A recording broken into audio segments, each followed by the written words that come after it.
지금 여러분 중에서 러닝하고 계시다면 딱 10초만 체크해 보세요. 혹시 요즘 이런 느낌 있으신가요? 뛰는 거리는 비슷한데 몸이 더 예민해졌다. 또는 무릎이나 종아리가 먼저 신호를 보낸다. 그리고 제일 위험한 신호, 뛰기 전이 더 부담스럽다. 이 중에 이거 하나라도 해당되면 대부분 이렇게 결론을 냅니다. 아, 나는 나이가 들어서 어쩔 수 없다. 체력이 떨어졌나 보다. 근데요, 문제는 나이가 아니라 이 상황에서 사람들이 거의 자동으로 하는 한 가지 습관입니다. 이 습관이 무서운 이유는 지금 당장은 그럴 수 있지로 넘어가는데 3개월 뒤에는 러닝이 취미가 아니라 숙제가 되고 1년 뒤에는 딱 이 말이 나오거든요. 그때는 왜 그걸 몰랐지? 라고 말이죠. 오늘 영상에서는 딱 하나만 짚겠습니다. 나이 먹을수록 더 위험해지는 그 습관 한 가지, 그리고 러닝을 끊기지 않게 만드는 회복의 룰까지 현실적으로 정리해 드리겠습니다. 자, 여기서 대부분이 실수하는 지점이 있는데요. 몸이 신호를 보냈을 때 우리는 보통 두 가지 중에 하나를 선택합니다. 첫 번째 하나는 장비를 바꿔볼까? 다른 하나는 내가 더 노력을 해야 하나? 근데 40대 이후에는 이 두 선택이 오히려 문제를 더 꼬이게 만들 때가 있습니다.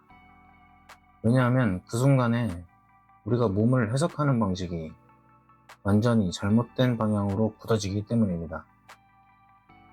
그럼 이제부터 말씀드릴게요. 나이 먹을수록 더 위험해지는 그 습관, 대부분 좋은 의도로 하고 있습니다. 근데 그 습관은 의외로 단순합니다. 몸이 보내는 신호를 무시하고 참고 밀어붙이는 습관. 나이 들수록 이게 위험해지는 이유는 회복 속도가 달라졌기 때문입니다. 20대 때는 조금 뻐근해도 뛰다 보면 풀리겠지, 이런 게 통할 때가 많이 있습니다.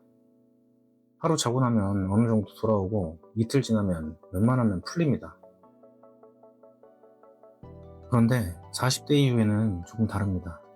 문제는 심폐가 안 된다가 아니라 근육, 힘줄, 관절이 회복하는 속도가 예전만큼 따라오지 않는다라는 겁니다. 예전에는 이틀이면 풀리던 뻐근함이 지금은 3일에서 4일이 가고, 또 그 상태에서 또 참고 뛰면 통증이 느낌에서 패턴으로 자리를 잡습니다. 그리고 이 패턴이 굳어지면 러닝은 어느 순간에는 재미가 없어지고 또 뛰기 전부터 몸이 긴장하기 시작합니다. 또 다시 말하면 달리기 자체가 두려워지는 거죠. 예를 들어 볼게요. 토요일에 컨디션 좋아서 평소보다 조금 더 뛰었습니다. 기분 좋죠. 아, 오늘 잘했다, 이런 날입니다. 그런데 다음날 아침이 되면 종아리가 뻐근합니다. 무릎이 살짝 예민한 느낌도 있어요. 이때 대부분은 이렇게 생각합니다. 이 정도는 원래 그래, 뛰다 보면 풀리겠지, 라고 말이죠. 그리고 계획대로 또 뜁니다. 그러면 몸은 회복 중인데 우리는 훈련을 거기다가 얹어버리는 겁니다. 처음엔 그냥 뻐근함이에요. 그런데 이게 2주에서 3주 계속 반복되면 이제 달라집니다. 뛰기 전부터 나 오늘은 괜찮을까? 이런 생각이 먼저 떠오르고 몸이 먼저 브레이크를 겁니다. 그리고 어느 순간 러닝이 즐거움이 아니라 부담이 되게 되죠. 결국은 나오는 말이 이겁니다. 나랑 러닝은 안 맞나 보다. 근데 체질 문제가 아니라 회복을 무시하는 습관에 누적일 때가 훨씬 많습니다. 여기서 중요한 사실 하나. 러닝이 무너지는 건 한 번의 큰 부상이 아니라 회복을 무시하는 바로 그 작은 반복입니다. 특히 40대에서 50대는 생활 자체가 이미 회복을 갉아먹는 구조인 경우가 많이 있습니다. 출근해서 하루 종일 앉아있거나 서있고, 또는 스트레스 받으며 업무하고, 퇴근하면 피곤해서 늦게 자고, 주말에는 가족 일정이나 약속들이 몰립니다. 이 상태에서 참고 더 열심히 일하는 것은 사실상 회복을 빼앗는 선택이 될 가능성이 아주 높습니다. 그래서 40대 이후 러닝은 운동 능력 싸움이 아니라 회복 관리 싸움인 것이죠. 근성이 아니라 기준이 필요하다는 겁니다. 그럼 이제 질문은 하나입니다. 알겠는데 어떻게 바꾸면 오래가냐? 라는 질문이 오게 됩니다. 그 답은 의외로 단순합니다. 40대 이후 러닝은 훈련 계획보다 회복 기준이 먼저입니다. 다음 3가지만 지키면 러닝이 숙제로 변하는 걸 분명히 막을 수 있습니다. 첫 번째, 0에서부터 10까지 기준을 정하는 겁니다. 예를 들어서 뛰면서 혹은 다음날 아침에 내 몸 상태를 감정이 아니라 숫자로 체크를 해봅니다. 0부터 3은 정상 범위, 관리하면서 가능한 정도. 4에서 5는 강도를 낮추고 회복을 먼저 하는 정도. 6 이상은 뛰지 말고 원인을 점검하는 것. 여기서 중요한 건 참는 게 무엇이 아니라는 겁니다. 기준을 지키는 게 실력입니다. 특히 40대 이후에는 그 실력이 러닝을 계속하게 만들어주는 아주 중요한 부분입니다. 둘째, 48시간 룰입니다. 러닝 후에 불편함이 48시간 안에 가라앉지 않으면 그 러닝은 지금 내 몸에 득이 아니라 빚을 지고 있다는 겁니다. 이때 가장 위험한 말이 한 번만 더 입니다. 40대 이후에는 그 한 번이 2주, 4주, 3개월을 꼬이게 하거든요. 반대로 이 룰 하나만 지켜도 미루는 날이 줄고 러닝이 다시 편해지는 경우가 굉장히 많습니다. 세 번째, 80대 20 룰 정하기입니다. 이게 무슨 뜻이냐면은 열심히가 습관인 분들이 특히 여기서 무너집니다. 전체 러닝의 80%는 편안하게, 그리고 20%만 자극으로 하는 겁니다.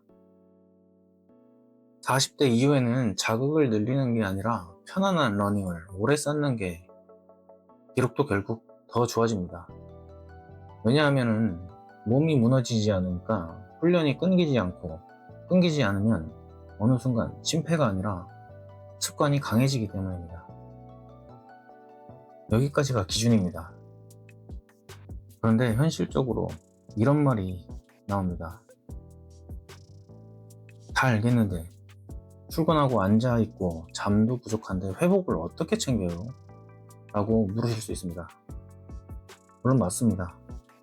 그래서 장비 이야기를 하려고 합니다. 단 한 가지부터 분명히 할게요. 장비가 통증을 없애주는 마법은 분명히 아닙니다. 하지만 40대에서 50대 러너에게 장비가 도움되는 이유는 간단합니다. 시간이 없고 회복이 느리고 누적이 빠르기 때문입니다.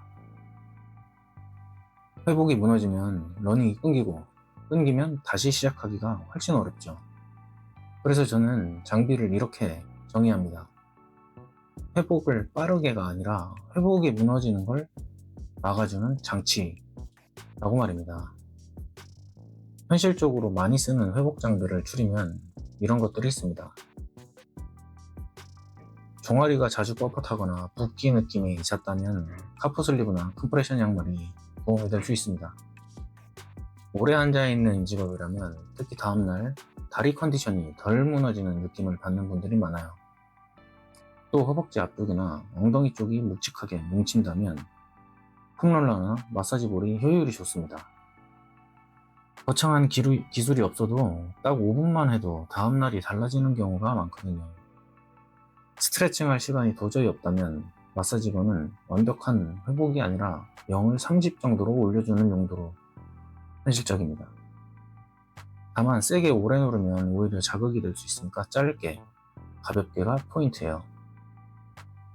주말에 많이 걷거나 직업상 서 있는 시간이 길어서 발 피로가 누적된다면 리커버리 슬리퍼도 체감하는 분들이 많습니다. 집에서 신는 것만으로도 발바닥, 종아리 피로가 덜 쌓여서 다음 런이 덜 부담스러워지는 케이스가 있어요. 그리고 솔직히 말해서 장비보다 더 강력한 회복은 기본입니다. 그게 무슨 얘기냐면 수면, 수분과 전해질, 그리고 카페인이나 술의 타이밍, 이런 것들이 무너지게 되면 어떤 장비를 써도 회복은 따라오지 않습니다. 그러니까 장비는 어디까지나 보조장치이고 진짜 핵심은 몸 신호가 왔을 때 기준대로 조절하는 습관입니다. 오늘 내용을 딱 한 문장으로 정리하게 되면 이렇습니다.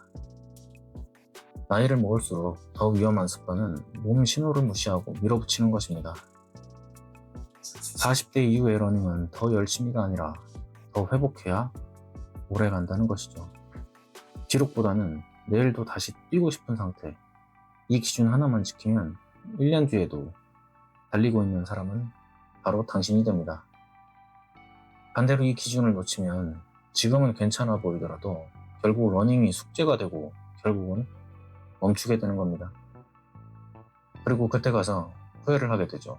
아, 그때 알았더라면 하고 말이죠.